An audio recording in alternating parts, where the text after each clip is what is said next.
এবার বদলা নেওয়ার মিশনে মাঠে নামবে ব্রাজিল। ফিফা ফ্রেন্ডলিতে ব্রাজিলের সামনে ক্রোয়েশিয়া, যাদের কাছে হেরে ব্রাজিলের আছে 2022 বিশ্বকাপে বাদ পড়ার দুঃখ স্মৃতি। তবে সেই বদলা নিতে হলেও চ্যালেঞ্জ থাকবে ব্রাজিলের, অন্তত পূরণ করতে হবে 3 শর্ত। কি কি সেই শর্ত, তা নিয়ে থাকছে প্রতিবেদন। 2022 কাতার বিশ্বকাপে ক্রোয়েশিয়ার কাছে হৃদয় ভাঙা বিদায় আজও পোড়ায় ব্রাজিল সমর্থকদের। অতিরিক্ত সময়ে এগিয়ে গিয়েও টাইব্রেকারে হেরে বিদায় নিতে হয়েছিল 5 বারের বিশ্ব চ্যাম্পিয়নদের। সেই ক্ষত এখনো শুকায়নি। সামনে আবারও যদি ক্রোয়েশিয়ার মুখোমুখি হয় ব্রাজিল, তবে বদলার আগুন জ্বলে উঠতে হলে 3টি শর্ত পূরণ করতে হবে সেলেসাওদের। ক্রোয়েশিয়ার বিপক্ষে ব্রাজিলের প্রথম চ্যালেঞ্জের নাম তাদের মিডফিল্ড। ইউরোপের দল এমনিতেও মাঝমাঠে শক্তিশালী, আবার ক্রোয়েশিয়ায় আছে কিছু বড় বড় মুখ। বিশেষ করে মদ্রিচ, ব্রেভোভিচ, কোভাচিচ এই ত্রয়ী ক্রোয়েশিয়ার আসল হৃৎপিণ্ড। যতক্ষণ এই মিডফিল্ড সচল থাকে ততক্ষণ ক্রোয়েশিয়া হার মানে না। ব্রাজিল দলকে তাই মাঝমাঠে বাড়তি মানুষ রাখতেই হবে।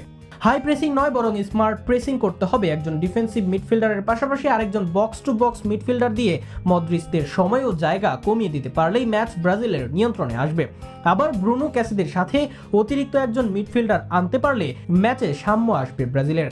নিজেদের ডিফেন্সে ভুল করলে ক্রোয়েশিয়ার বিপক্ষে আবারও হারের মুখ দেখতে হতে পারে ব্রাজিল দলকে। ক্রোয়েশিয়া খুব বেশি সুযোগ তৈরি না করলেও যে অল্প সুযোগ পায় সেগুলো কাজে লাগাতে জানে।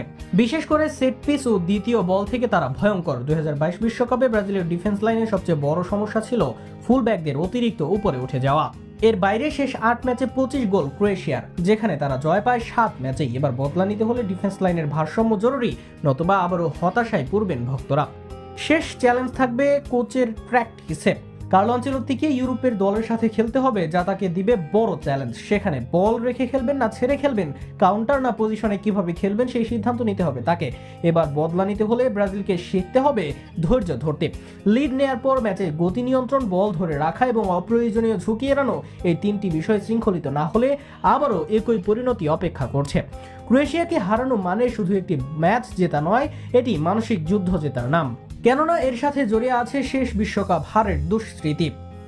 আগের 3 শর্তের সঙ্গে এই 3টি শর্ত পূরণ করতে পারলেই ব্রাজিলের সত্যিকার অর্থে বদলা নিতে পারবে। নইলে ক্রোয়েশিয়া আবারও প্রমাণ করবে ফুটবলে শুধু প্রতিভা নয়, ধৈর্য ও পরিকল্পনাই শেষ কথা।